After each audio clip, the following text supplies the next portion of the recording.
Butterfly Squad. My God. I haven't seen y'all for a minute. Last video I sent y'all, I was telling y'all that I was homeless in Alabama and needed to go into a shelter. Well, your girl went into a shelter. Y'all, let me tell y'all how that was the worst shelter I've ever been to in my life. Do you understand? It was legit the worst shelter I ever been to in my entire life.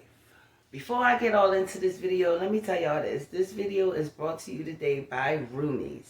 Now, I do not have an affiliate with them or anything, but legit, Roomies sent me my guardian angel. So if you ever in a position where you feel what I'm saying, you need somewhere to go, you just trying to rent a room to get on your feet, go to Roomies. Roomies have a listing. All you do is you create a profile, you put in there the zip code that you're at, and it will find people who, there's listings of people on there who is renting rooms. They have verification checks to make sure that they ain't a serial killer. You feel what I'm saying? Or anything put you in a worse environment. But you still still be cautious. But Roomies help save my life, y'all. Woo. All right, now let's get into this. So, like I told y'all in the last video, going through so many mental ups and downs or whatever, I had to reach out to resources to find me some help. Because at the end of the day, I do suffer from bipolar and PTSD. You feel what I'm saying? And when you've done all the work and you start seeing your life falling apart, what the hell?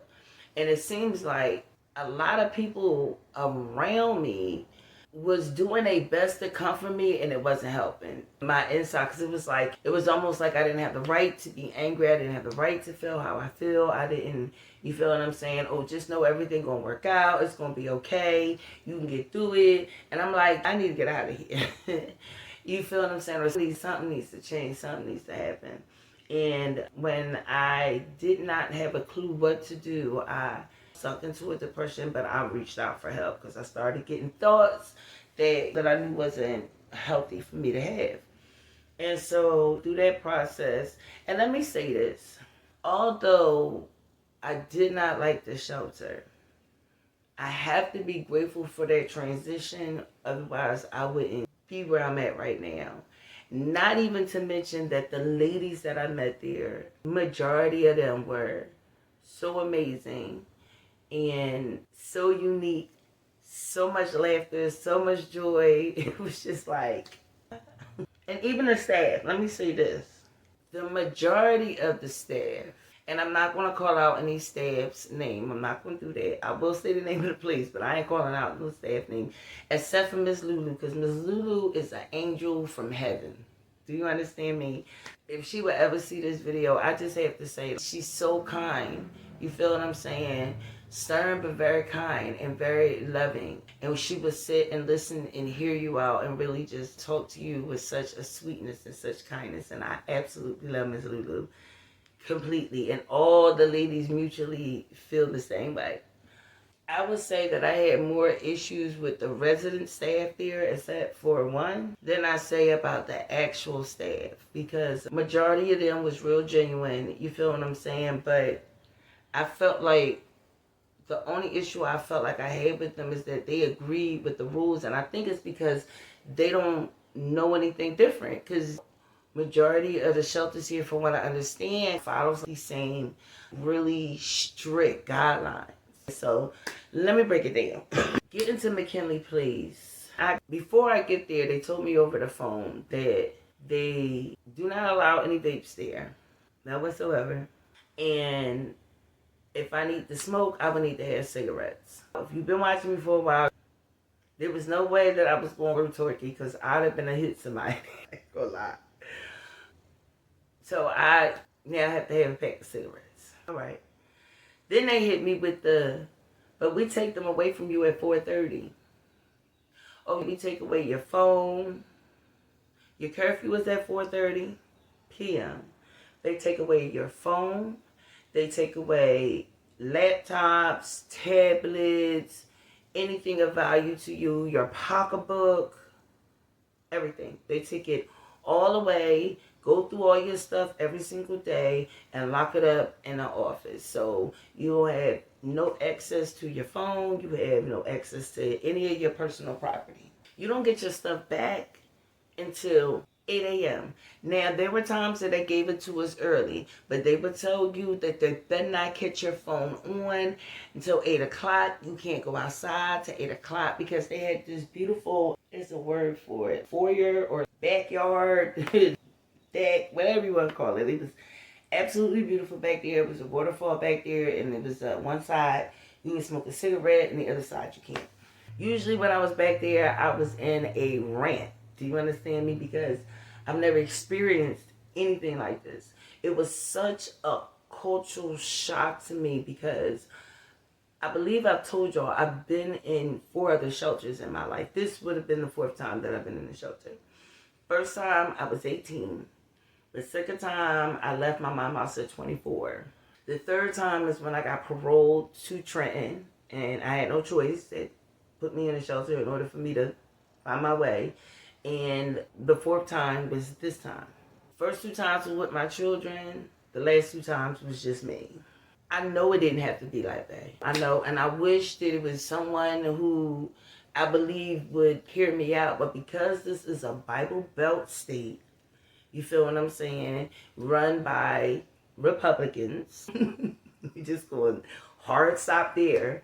I'm not about to go for that fight, but I absolutely, for sure, I'm going to tell my experience there. And the thing that bugs me the most is removing the responsibility of our willpower. Like this, it felt like a halfway house. It felt like I got out of jail and I was sent to this halfway house. You understand what I'm saying?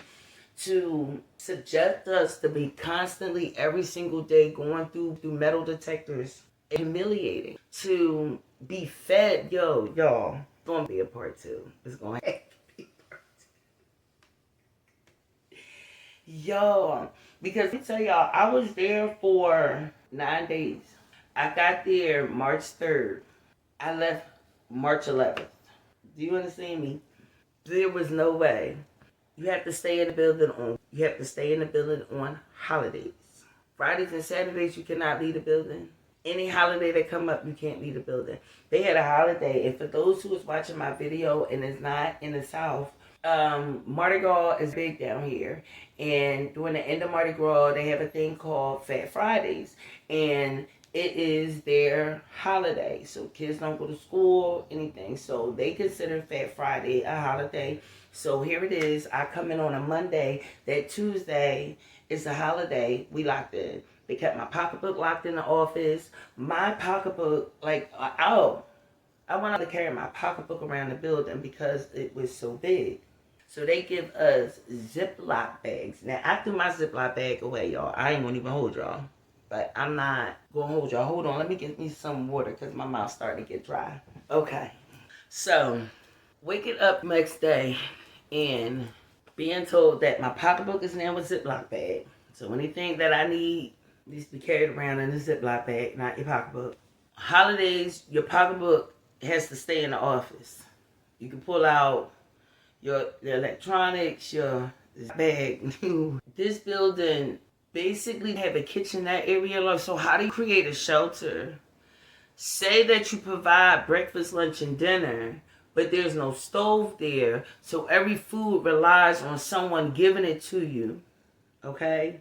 I've never been in a shelter that controlled the food that I ate to the point where you're not allowed to bring in your outside food. You can get junk and snacks and all that, and they keep it locked up for you, and you pretty much don't get it to the weekend. Most ladies collect their stuff throughout the week. Feel what I'm saying? You might have somebody during lunchtime that you can be like, go out the week, see if you can get your snacks out of there. That is if they feel like it. Otherwise, you more than likely don't get it until the weekend when you're locked in all weekend. But I can't go and get me, for healthier choices. You feel what I'm saying? Like, they make sure you get your food stamps. They can get you connected to the people that can help you get your stamps on all these. But their thing is we let you just collect your stamps. Like, we doing y'all a favor by feeding me crack, though.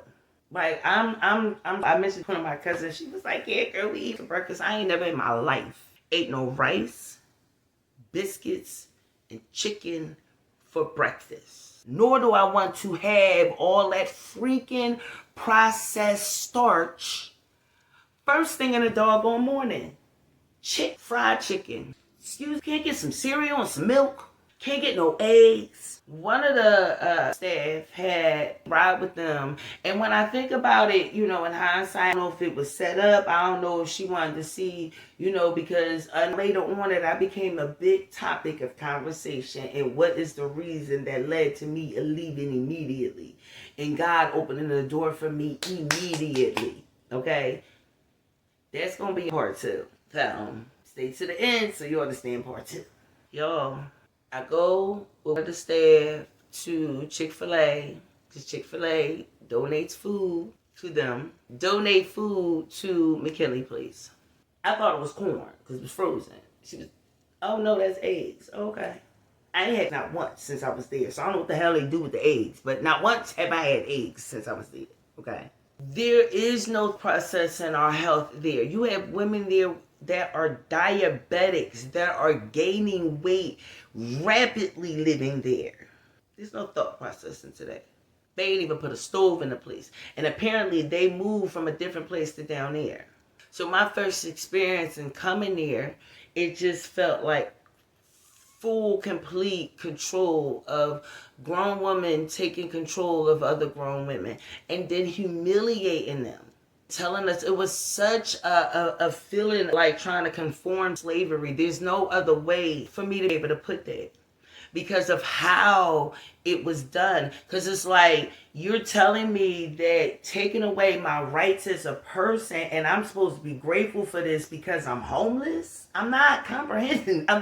It doesn't make sense to me. It doesn't make sense that you have the right to take my phone from me. And apparently this is like the norm in shelters in the South. This could never happen back home. People would have bust out in a riot. You talking about taking their phone from them because they in the shelter. You have to eat when they tell you to take a shower. The only choice you have living there is choosing what time you want to actually go to sleep. But you better know for sure no matter what time you go to bed, you're getting woken up at 6 a.m. every morning. Oh, my bad. Except for Saturday morning. They don't wake you up until 7 a.m. on Saturday morning. They're so going to give us a whole extra hour. But clock this, T. If you get up and you want to go back to bed, you better not go outside. So you know how if you're a smoker, you'll go out catch a smoke. The second you walk out that door to catch a smoke, you no longer can go back in your bed to go to sleep. You have women that are 60 plus years old, scrunched over in the couch, knocked out sleep because they're, first of all, not eating the foods they're supposed to be eating, along with taking their medication. They got on they're tired and they fucking drank and they slumped over on a fucking chair, knocked out all day long. They don't give a shit. I felt like I was incapable of making choices and decisions for my best interest as an adult, and I needed another group of people who they felt deemed necessary to make the decision for me. I don't know how to wash my ass unless you tell me to. Every day. Every day to say it was I can't help it. This is a group something, like, everything you do together. Everything we did in here, we did that shit together. And, y'all, every shelter I've been in, curfew was always been between 9 and 9:30. Okay? The last shelter I was in, 13, 14 years ago, we had an actual kitchenette area. Do you understand what I'm saying? Like, you cooked, you had a cabinet that was assigned to you. Like, y'all came up with the design of this doggone place. Y'all made sure y'all had enough beds in there, but y'all didn't think nothing about providing an actual kitchen in the joint. Somebody said it belonged. It was a house that someone lived in that they donated to. So you ain't had no stove in your house? It's a private shelter. Let me tell y'all something.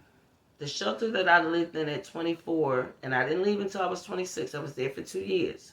Let me make it clear to y'all. I was actually in a shelter for 30 days. They moved me to the first transitional where you had your own room, but you had to come downstairs to eat. And if you bring in outside food, it's fine. But you only can sit and eat it in the lunch area.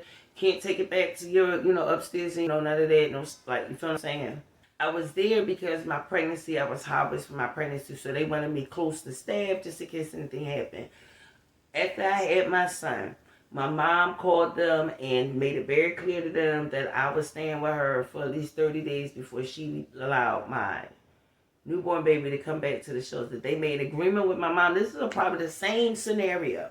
These shelters are probably down here. They're not federally funded. It go run by off of board and donations, okay? But see, the rules go on the power that be and what they believe of the people. Do you understand what I'm saying? Because that shelter over in Philadelphia that I was in gave us all the dignity in the freaking world to allow us to be the best we can be once we roll up out of there. You understand what I'm saying? I never felt demeaned in the way that I did in this place that I was just at. And to see more, you're going to have to make sure you join me to learn more about the story next week. Please, y'all, if you have enjoyed this video so far, what I'm going to need you to do, I'm going to need you to click that like button. This video, I look, and now I have 8 subscribers, which means that people are watching. People are getting that feeling that you want to go ahead and click that subscribe button. So please, go ahead and click it, y'all. I love you all so much. Listen, if you are in a position and you need, if like me, be on disability, you feel what I'm saying? It's just you. But, you things, check out Roomy. If you have a job and you know that you can afford to pay, you feel what I'm saying, for a room, because times is hard. With this man in office and the things that we're dealing with and going through right now, prices is going sky high everywhere. You're going to see more people on Roomies who don't want to lose their home, but they have the space to be able to rent rooms out, and they feel what I'm saying, one hand can watch the other. Even on Roomies, they have ways where there are 2 people. If y'all both looking for the same thing, y'all can come together and become Roomies. Listen, check out Roomies, y'all. I'm not getting no money for talking about them. Not a dime. But it helped change my life. And you'll learn more about it if you come watch the video next week. For me, it's going to be in a couple minutes because we're going to record this whole thing. Anyway, look, I just need for y'all to there's options out there, especially if you are, listen, by all means, if you have no options, 0, none at all, McKinley Place was not, as much as I dislike the rules and regulations they created there, like I said in the beginning of the video, between the people and the staff, you're going to be able to figure out your next step. I will say you will somehow figure out your next step. They do not charge you to stay there. So you can keep all of your money. You can keep all of your food stamps. They do not charge you to stay there. That is the only pros that I can put about McKinley Place are they will let you keep your money, keep your food stamps, and the bed that you lay on is extremely comfortable. It is a twin, but it is extremely comfortable. Extremely comfortable. Get some sleep. That's if you're not in a room with a snore. See you next week.